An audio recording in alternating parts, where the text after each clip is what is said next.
Una sa lahat, nanay at kanyang 3 anak kabilang ang kambal na sanggol patay sa sunog sa Ozamis City sa Misamis Occidental. Ang mga batang biktima sinubukan pang sagipin ng kanilang mga kapitbahay. Ang buong detalye kaugnay ng trahedyang yan, abangan maya-maya lang. Magandang gabi, Pilipinas. Sa Frontline tonight. Ilang lugar sa Metro Manila binaha na naman agad kasunod ng biglang buhos ng ulan. Banta ng China na ikukulong ang mga anilay trespassing sa mga inaangkin nilang teritoryo sa West Philippine Sea. Inalmahan ng Philippine Coast Guard. Pananakot lang umano ito para hindi na muling makapaglayag ang civilian mission ng mga Pinoy. Senator Amy Marcos inaming nagkita sila noon ng kontrobersyal na mayor ng Bamban, Tarlac na si Alice Guo, pero hindi raw sila close. Mga mambabata sa Taiwan nagduruan, tulakan at suntukan. Sa Japan naman, pinalipad sa unang pagkakataon ang isang electric aircraft na may sakay na pasahero. At mga nangyayari sa EDSA, tampok sa bagong kanta ni Pablo ng SB19.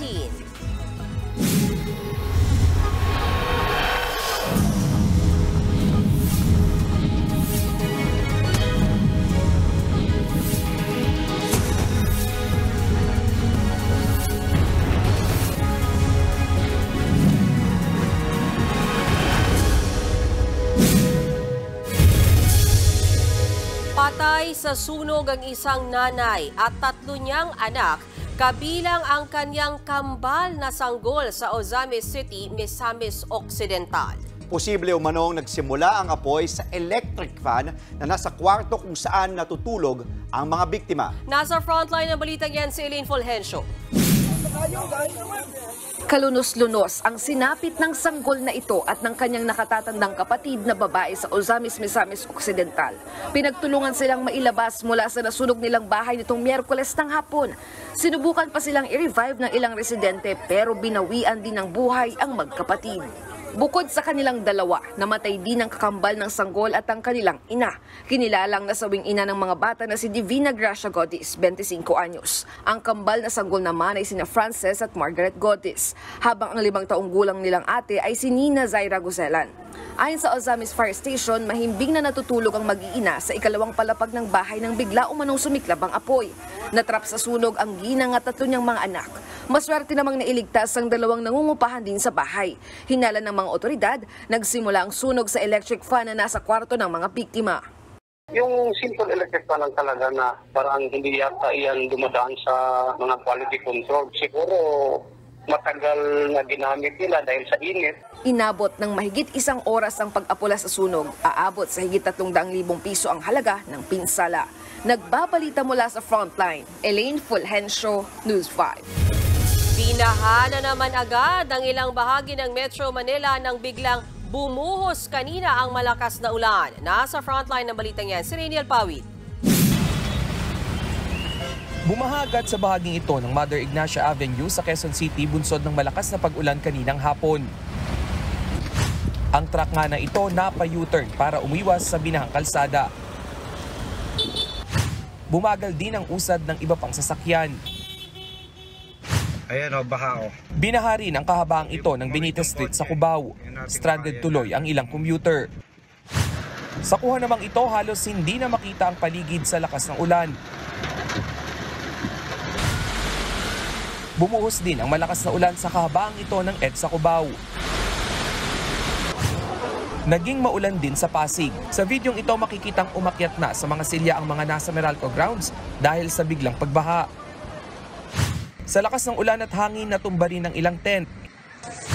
Hinangin din pati ang mga gamit na ito sa stage. Ayon sa Pag-asa, dulot ng localized thunderstorms ang mga naranasang pag-ulan ngayong araw. Sa thunderstorm advisory ng Weather Bureau, nakaranas kaninang hapon ng heavy to intense rain sa loob ng 2 oras ang Quezon City, Pasig, Mandaluyong, San Juan, Caloocan at Marikina. Nauna nang sinabi ng Pag-asa na nasa transition period na tayo ng tag-ulan.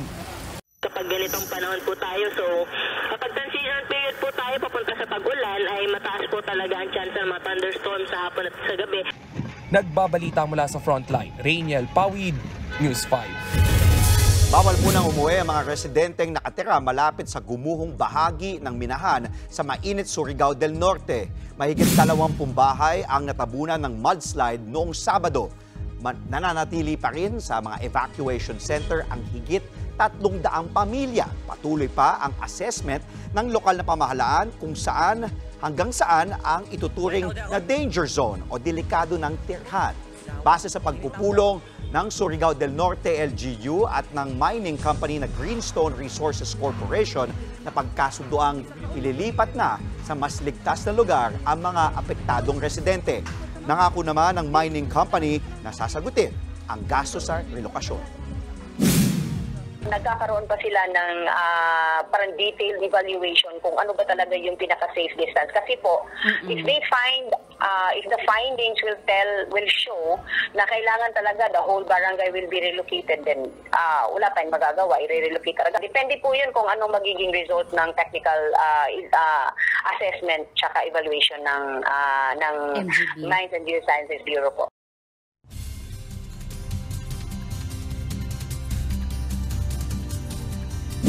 Mga kapatid, kahit hindi pa simula ng rainy season, maghanda pa rin sa maulang weekend. Umaga pa lang bukas, may mahinang ulan ang mararanasan sa Quezon Province. May mahina hanggang sa katamtamang pag-ulan naman sa tanghali at hapon sa Northern at Central Luzon. Posible yang maulit sa Linggo. Moderate to heavy rains naman ang mararanasan sa Metro Manila sa hapon at gabi, gayon din sa Calabarzon. Maaraw hanggang sa maulap naman ang panahon sa Visayas. Posible rin ang mahinang pag-ulan sa umaga sa Zamboanga. Epekto po yan ng shear line o yung salubungan ng hangin sa Hilaga at Silangan, pati na ng easterly wind sa Dagat Pasipiko. Sorpresa ng manghuhuli ang LTFRB sa mga jeep na hindi nagpapakonsolidate o sumali sa mga kooperatiba. Kanina, may mga bumiyahe pa ring tsuper na itinuturing ng kolorum. Nasa frontline ng balitang yan si Gerard de la Peña. Sumugal sa pagbiyahe kaninang alas 6 ng umaga ang tsuper na si JJ Pregonero. Isa siya sa 40 tsuper ng Paco Rotonda Nagtahan Jeepney Operators and Drivers Association na hindi pumasada kahapon sa pangambang masampulan sa hulihan ng mga kolorum na jeep o yung mga hindi nag-consolidate o sumali sa kooperatiba. Ngayon, no choice daw si JJ dahil pamamasada ng jeep lang ang kanilang kabuhayan. Siyempre, kailangan po ng pamilya namin para may makain po. Chat-chat na lang sa GC. Sa GC namin kung sino matitsempoan. Pero pagpatak ng alas 7, bumalik na sa terminal ang mga pumasadang jeep. Nagbago raw ang isip ng kanilang chairman at hindi na sila pinapasada para hindi magmulta. Ang mga mahuhuli kasing kolorum, may impound ang jeep kung saan 50,000 piso ang pantubos at 1 taong masususpinde ang lisensya ng driver. Ayon sa LTFRB, hindi na nila iaanunsyo kung kailan at saan mangyayari ang hulihan sa mga kolorum na jeep. We will not set dates to put on an element of surprise. Kung hindi po, hindi na muna bibiyahe yung mga jeepney operators. And then after the operations, bibiyahe po sila ulit. Meron na hong kaming masasampulan kahit 3 o 4 man lang. Naghanap tuloy ng ibang masasakyan ng mga pasahero. Kahapon, nanindigan ng mga tsuper at operator ng Manibela na babiyahe pa rin sila kahit magkagulo. Para naman sa isang grupo ng mga pasahero, mga commuter ang naiipit sa iringan ng transport group sa LTFRB. Ang nakakalungkot dito, mas nakikita pa namin yung paghahanda nila sa paghuhuli sa mga kolorum at sa mga hindi na-consolidate. Kaysa pagtuunan ng pansin kung paano sasagutin yung pangangailangan ng mga ordinaryong Pilipinong nagkukumita at umaasa sa mga pampublikong sasakyan. Ayon naman sa LTFRB, nagsimula na silang mamigay ng special permit sa mga rutang walang nag-consolidate para may masakyan pa rin ang mga pasahero. Nakita na raw ng ahensya ang mga pinakaapektadong lugar. Yes, this is birth pains ho. And right now po, the good thing na nangyari ho kahapon na identify namin because yesterday was really the post-era po nung itong industrial consolidation po. Nagbabalita mula sa Frontline, Gerard de la Peña, News 5. Matapos naman ang 4 na linggong magkakasunod na rollback, may pagbabago ulit sa presyo ng petrolyo sa susunod na linggo. Hanggang 45 centavos ang bawas sa presyo kada litro ng gasolina. Nakaamba namang tumaas ng 20 centavos ang kada litro ng diesel at kerosene. Ang paggalaw ng presyo ay bunsod ng lumalagong ekonomiya ng China at supply ng krudo sa Amerika. Susunod, mga nagnakaw sa isang tindahan sa Divisoria, may kasabwat na bata.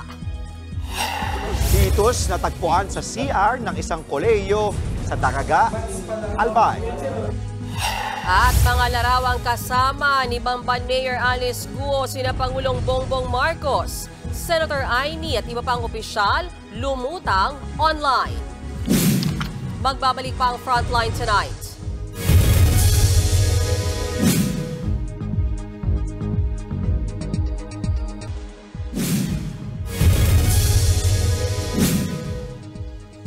Sa pool sa CCTV ang pagnanakaw sa isang tindahan sa Divisoria sa Maynila. Kasabwat pa ng mga kawatan ang isang menor de edad. Nasa frontline ng balitang yan si Dave Abuel, exclusive.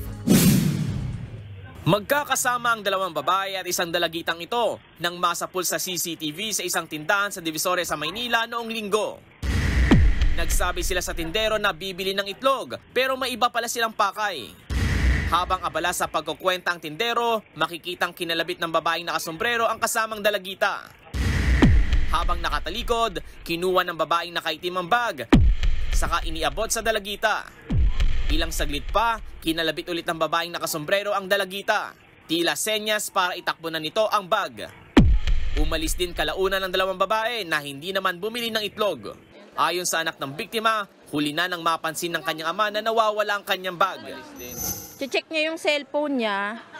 Pagtingin niya sa lagayan ng bag niya, wala na yung bag niya. Yung nakuha sa bag ni Papa nung araw na yun is puro gamot niya. Tapos ID, PWD, tapos cellphone, tsaka wallet. Ang mas ikinalungkot nila ay ang paggamit ng mga kawatan ng dalagita sa pagnanakaw. Pati bata, dinadamay na sa kalokohan ngayon eh. Imbis na turuan ng magandang asal, iba'y tinuturo eh. Tinutugis na ng mga barangay official ang mga magnanakaw. Ayon sa mga otoridad, posibleng bahagi ng isang malaking grupo ang mga magnanakaw. Namukha nila ang dalagita sa isa pang insidente ng pagnanakaw na nasa pool sa CCTV kahapon. Sa video, kitang huminto sa tapat ng isang tindahan ng mami ang isang lalaki na kabisikleta, angkas ang dalagita. Nang saglit na umalis ang tindero ng mami para magpabarya, tinangay ng dalagita ang bag na naglalaman ng cellphone at 14,000 pesos. Nakita ng mamihan. Isang grupo lang po ba ito? Oh, mukha sir kasi yung ginamit nilang bata, isa lang eh. May bata silang kasama eh. Dapat talaga mga mahuli yan. Patuloy pa ang pagtugis ng mga otoridad sa mga magnanakaw. Nagbabalita mula sa Frontline, Dave Abuel, News 5. Natagpuan ang isang fetus sa pambabaeng CR sa isang kolehiyo sa Daraga, Albay. Nakita ito sa sahig ng isa sa cubicle ng banyo. Nadiskubre ng isang estudyante ang fetus at agad ipinagbigay alam sa mga pulis. Dinala ang fetus sa Bicol Regional Hospital and Medical Center. Ayon sa pamunuan ng ospital, 10 weeks old pa lamang ang fetus. Inaalam pa kung sino ang nag-abandona sa naturang fetus. Hindi raw magpapasindak ang Pilipinas kahit pa mang aresto ang China sa mga nanghihimasok sa kanila umanong teritoryo. Plano pa ngang sundan at gawing regular ang mga civilian mission sa West Philippine Sea. Nasa frontline ng balitang yan si Elaine Fulgencio. Bandang 1:00 kaninang madaling araw, ligtas na nakabalik sa Subic Fish Port ang mga volunteer na sumama sa civilian supply mission ng atin ito koalisyon. 2 araw silang naglayag sa West Philippine Sea na itinuring nilang mission accomplished. Bukod sa nakapaglagay sila ng mga boya sa ating exclusive economic zone, nakapamahagi rin sila ng food packs at 6,000 litro ng gasolina sa higit 600 mangingisdang Pinoy. Pero hindi raw ito naging madali, lalo't umaligid at bumuntot ang mga barko ng China. May rumadyo na sa amin. Wag munang sinusundan kami. Nirepeat namin, sino sumusunod? Sinusunod na daw po sila ng Chinese Navy. So sabi ko, standby. Tumayo ngayon ako, nag-advise ako sa mga kasama ko, pakibaon nyo yung camera nyo. Wala munang camera, walang ilalabas. Aklas as Fisher Fox lang.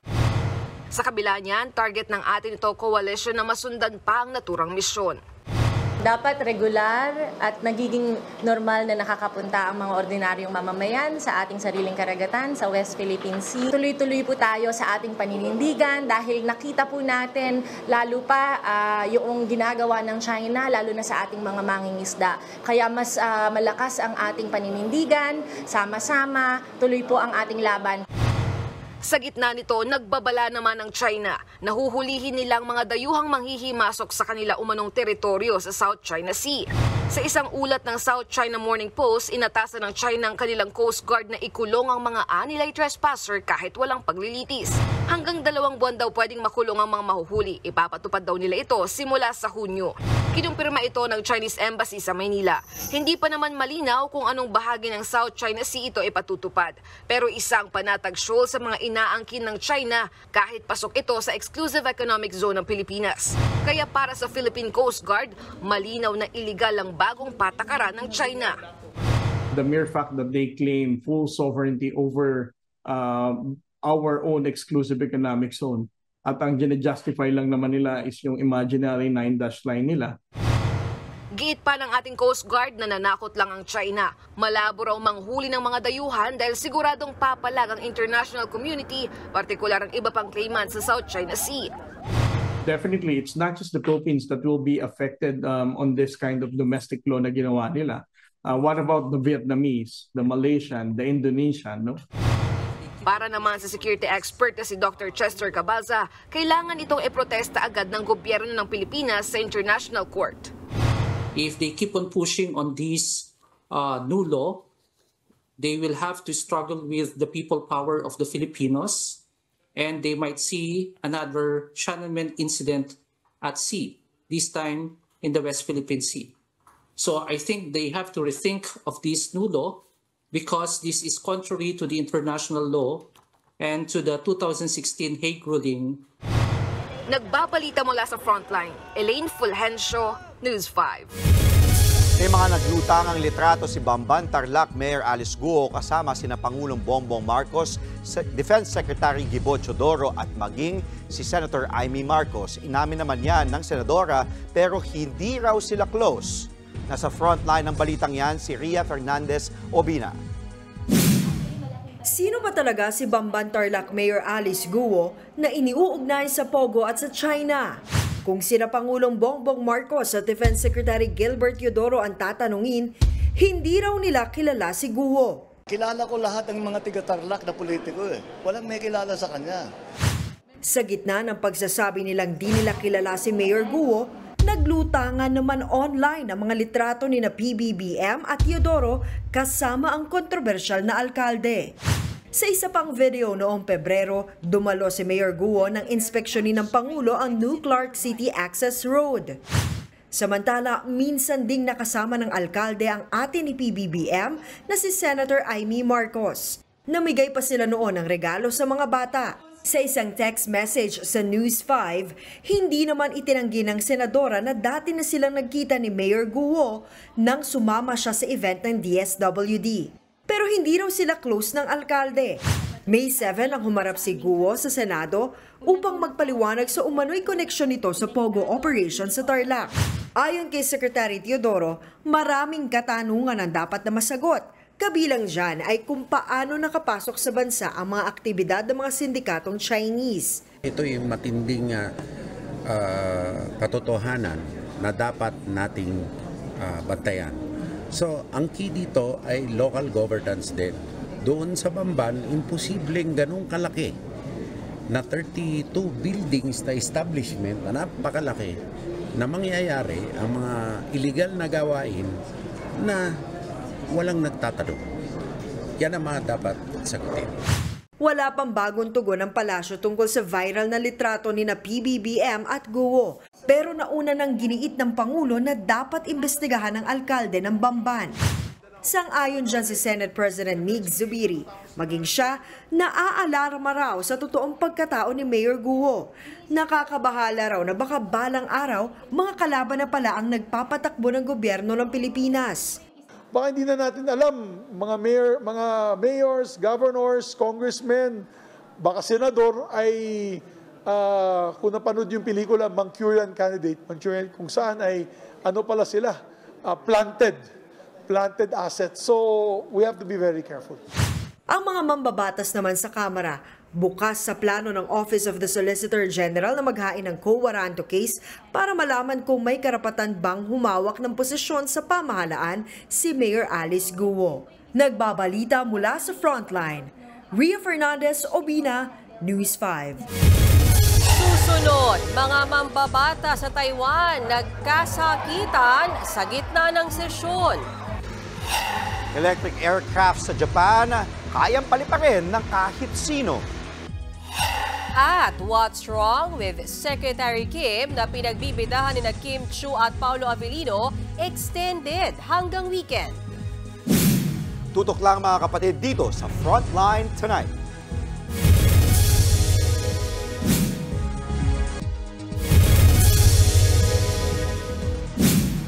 Umarangkada na ang out-of-town public consultation ng Senado sa panukalang economic charter change. Naglabas ng kani-kanilang agam-agam sa panukala ang mga dumalong lider. Nasa frontline ng balitang yan si Ria Fernandez, Obina.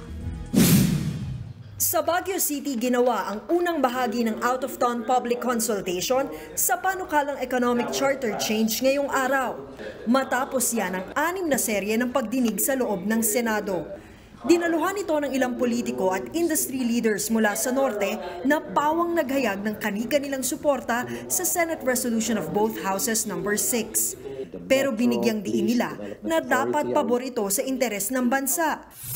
I would like also to decry some efforts of some legislators to pursue the people's initiative. I believe it is purely unethical. An amendment to the Constitution demands careful and an in-depth study. Sa kabila ng suporta sa economic chacha, hinimok pa rin ng mga senador ang mga dumalo na sabihin ang kanilang pagtutol. Kada si Samans, meron ba sa inyo meron gustong sabihin na baka takot kayo na mamalasin sa inyong mga sekretary o sa inyong mga bossing? Hindi ko kayo pinapahamak, ha? You know, you don't have to agree because we really want to know the truth and the pulse of the people. If you agree, well and good. But if you don't agree, we welcome that and we want to know why. Isinusulong ng RBH 6 ang pagluluwag sa mga dayuhan na magmay-ari sa mga sektor ng advertising, education at public services. Nagpahayag naman ang kanyang reservation ng Law Dean ng University of Cordilleras sa mga katagang unless otherwise provided by law na balak isingit sa economic provisions ng saligang batas. Because it may lead to a situation where no law may now be declared unconstitutional. Maybe we should just be specific as to what we want to amend exactly. May tugon naman si Senate Subcommittee on Constitutional Amendments and Revision of Codes Chairman Sonny Angara sa mga may agam-agam.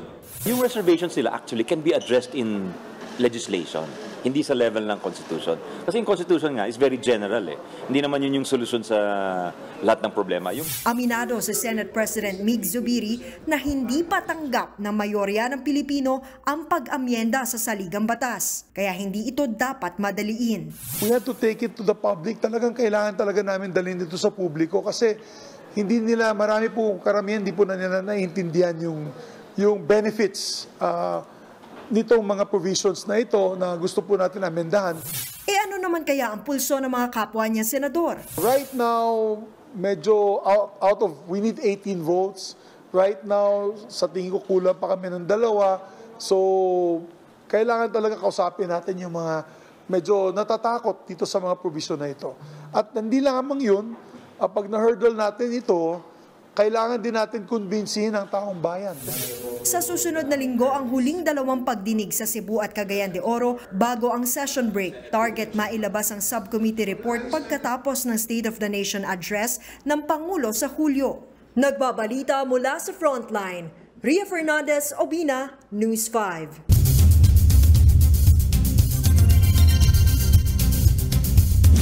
Pinalipad sa Japan ang mala-drone na aircraft na pwedeng sakyan ng kahit sino, habang sa Taiwan, nauwi naman sa sakitan ang session ng mga mambabatas. Yan at iba pa sa Frontline News Abroad. Simula pa lang ng session, tensyonado na ang mga tagpo sa parliament ng Taiwan. Ang isa sa mga babaeng mambabatas, bigla na lang hinila sa gitna ng kanyang pagwawala. Maya-maya pa sinugod naman ng isang lalaki ang babaeng ito na tumayo sa lamesa, hanggang sa tuluyan silang matumba. Napuno ng sigawan, tulakan ang Parliament Hall. Nangyari yan sa gitna ng botohan para sa kanilang Parliament Reform Bill. Ilang araw bago maupo sa pwesto, si Taiwanese President-elect Lai Ching-te. Gusto ng oposisyon na magkaroon ng mas malawak na kapangyarihan ang mga mambabatas para usigin ang pamahalaan. Ayon naman sa kabilang panigo ang Democratic Progressive Party, labag sa kanilang konstitusyon ang gustong mangyari ng oposisyon. Bumisita naman si Russian President Vladimir Putin sa Harbin Institute of Technology sa China. Bahagi yan ng kanyang 2 araw na state visit sa bansa. Isa-isang ipinakita kay Putin ang mga made in China na robot. Kinamayan pa mismo ni Putin ang isang robot. Nagsulat din ang Pangulo ng Russia ng mensahe sa naturang paaralan. Bago yan, sinalubong pa at niyakap ni Chinese President Xi Jinping si Putin kahapon sa inihandang red carpet para sa Russian President sa Beijing. Anyone can fly. Yan naman ang naging tema sa Tokyo, Japan nang masaksihan ng publiko ang pagpapalipad ng isang electric aircraft. Unang beses itong pinalipad na meron ng sakay na tao. Tinawag nila itong Hexa aircraft na animoy isang malaking drone. Kahit sino pwede raw sumakay rito kahit walang driving o flying skills. Computer daw ang magpapaandar nito para sa pasahero. Kailangan lang pindutin ang button para mag-take off at mag-land at sabihin kung gustong mag-forward o backward. Pero kailangan daw munang dumaan sa 2 oras na virtual reality flight simulator training ang gustong sumakay rito. Unang inilunsad ng Electric Vertical Takeoff and Landing Technology sa Amerika nitong Marso. Nagbabalita mula sa Frontline, Rainiel Pawid, News 5.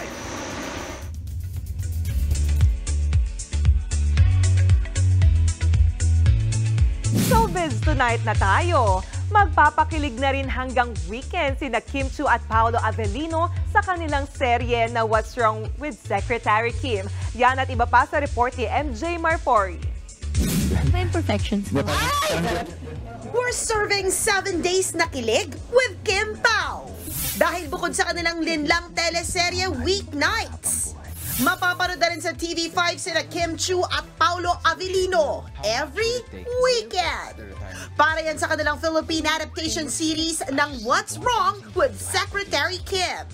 Chika ng Kim Pao sa News 5, sila raw mismo na sorpresa. Last week lang when we taped for ASAP. So that's when Gulat kami. Litong-lito na po tayo. Mula nang magtambal sila sa linlang, hindi na nawala sa pagiging trending sina Kim at Paolo. Ang say nila dyan, teamwork makes the dream work. Hands down kay Direk Chad talaga kasi siya talaga to, parang inaral niya talaga, sabi niya mga 30 times ko pinanood yung original nito. So parang para magawa niya yun and para ma-side by side siya ng mga tao na same shot, same elements, same lahat, mas pinaganda. Wow, proud. Wow, Pinoy! Conscious effort siya para matapatan or mahigitan namin yung mga nagawang scenes ng original. Pero ngayon, abangan ng Kim Pao sa What's Wrong with Secretary Kim tuwing Sabado, 7:15 p.m. at Linggo, 7 p.m. dito sa TV5. In my line of work, challenges are part of my daily life. I dare to take on these challenges. That's why I discover my full undefiled potential. Ito naman ang pelikulang sure na maraming makaka-relate. Ang rom-com barkada film na Fruitcake. Base sa trailer, hindi lang isa, kundi maraming istorya ang tampok sa movie. Gaya ng kwento ng probinsyanong bida, played by Joshua Garcia. Huwag mo nasasabihin sa kapitbahay na ako'y paalis ha. Baka kung ano pang gawin ng mga yaon. Miss ko kayo ah! Meron ring love life ng isang English tutor at siomai vendor. oh, galing mo naman. Yung tingin mo na, wag ka na. Staff sa train station. Buntis ako. At sa mga naguguluhan sa kanilang sexual orientation. Bakla ba tayo? Nagustuhan mo ba? Iiwasan mo na lang ba ako? I am straight. May girlfriend ako. Bukod dyan, intense din ang batuhan ng mga linya, gaya ni na Enchong D at Ria Atayde. Oo, naiintindihan ko magulo tong mundong to. Maingay, masikip, nakakairita. Hayaan mo siyang humawak ng buhay niyo, hindi ikaw yung nagdidesisyon. Narito rin si Can't Buy Me Love star Kyla Estrada. Abangan ang fruitcake sa mga sinihan sa bansa this June 12. Nagbabalita mula sa Frontline, MJ Marfori, News 5. Abangan, members ng 21 nag-reunion para sa kanilang 15th anniversary. Magkakaroon kaya sila ng comeback? At sa ride tayo dyan, nasubukan nyo na bang maglaro ng hockey sa ilalim ng tubig? Tuloy-tuloy lang ang balitaan dito sa Frontline tonight.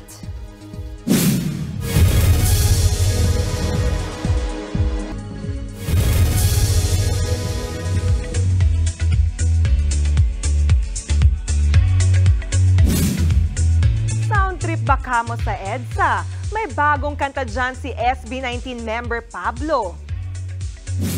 Ito na naman sa EDSA kaban, but I'm riding on, I keep riding on. Di pa rin masanay itong aking kailaliman, but I'm riding on, I keep riding hard. Ito na naman. Yan ang bagong single ni Pablo na EDSA. Iba rin talaga siya magsulat. Naikwento niya sa kantang yan ang mga madalas mangyari sa National Highway, gaya ng malalang traffic, mga nagmamadaling commuter, at mga nakadisplay na billboard. May more than 30,000 views na yan sa YouTube. Blackjacks, are you ready for the BEST? Trending ngayon ang sweet reunion ng 21 para sa kanilang 15th anniversary. Stunning ang member sa kanilang hot black concept photos. Kapansin-pansin din ang bagong hairstyle ni na CL at Minzy. Meron din silang black and white shots at nakangiting pictures. It's giving comeback vibes din sa kanilang silhouette pics. Say dyan ng leader nilang si CL, gusto pa raw niyang gumawa ng mas maraming memories kasama ang grupo. Ito rin daw ang first time nilang humarap sa camera together. 2016 nang madisband ng grupo sa YG Entertainment. Ito pa ang matindi. Hindi lang na-meet, kundi nakayakapan pa ng Pinay dancer na si Niana Guerrero ang American singer na si Billie Eilish. Kuha yan sa backstage ng concert ni Billie sa California kung saan nanood si Niana. Maraming nag-comment dyan ng OMG at sana all.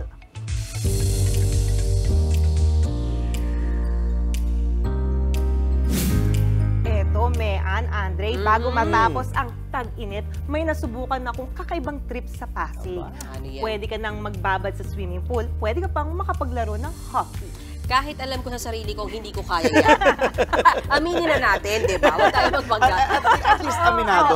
Okay. Pero mukhang enjoy yan. No, di ba? Siguradong patok sa mga gusto ng huling hirit sa tag-init. Ako, mahilig ako sa sports, pero I've always been curious. Paano nga ba talaga yung underwater hockey na yan? Eto na, Andre, Miss Mean. Ipapasilip ko na sa inyo ang underwater hockey. Tara mga kapatid, ride tayo dyan.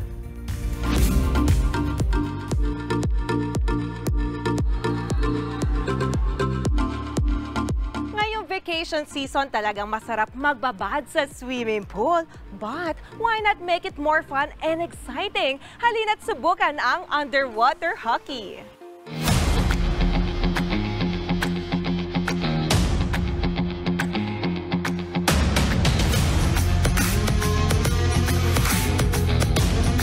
Yung konsepto ng hockey, halos pare-pareho lahat. Yung mga regular na hockey na games like the ice hockey, they also have a puck. Ito yung hockey stick.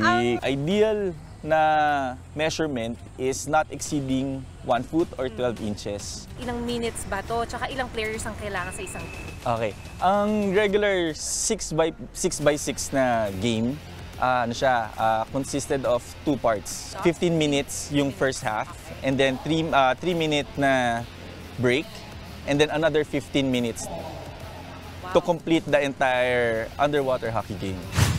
Sa paglalaro ng underwater hockey, kinakailangan ng gear, gaya ng headgear na may snorkel at mouth guard, diving mask, protective glove at fins. Bago sumabak sa game, tinuruan muna ako ng ilang basic underwater hockey skills, gaya ng snorkeling at pagpigil ng hininga. Ready, set, go.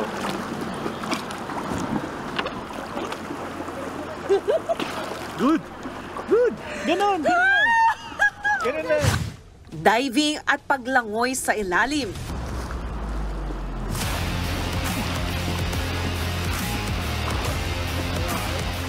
Nice!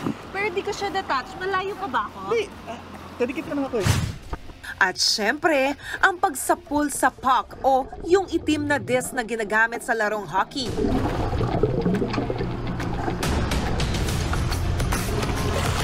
Natural! Yung ginawa ko kanina? Okay yun. Ang aking makakalaro, ilan sa mga miyembro ng Philippine National Underwater Hockey Team.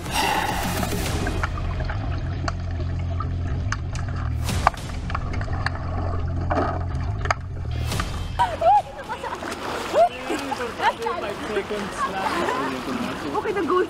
Good. Good. Isa pa. So, wait, okay lang na magtamaan, no? Oo, okay lang. That's normal. Go! Go! Nice one. Nice one. Oh my gosh. Okay, good. Okay na. Mga kapatid, talagang kakaibang experience tong underwater hockey at medyo challenging nga lang. Pero all in all, it was fun. I love to swim and then I love to do the free dive also. So I found the underwater hockey na isang sports na I can swim and dive at the same time. Kahit gaano ka nakatagal naglalaro, matcha-challenge ka pa rin kasi lagi pa rin merong mga dapat matutunan at mga skills na dapat mong aralin. Sa mga gustong matuto, may swimming school na nag-o-offer ng underwater hockey class.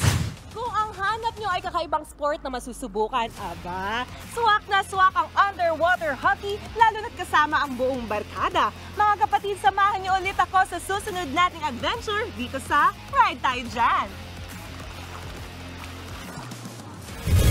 Aba. Kinukuha ka na ba, national team? Actually, yung unang sisid ko palang nasabi Tanggal na ka agad. pwede.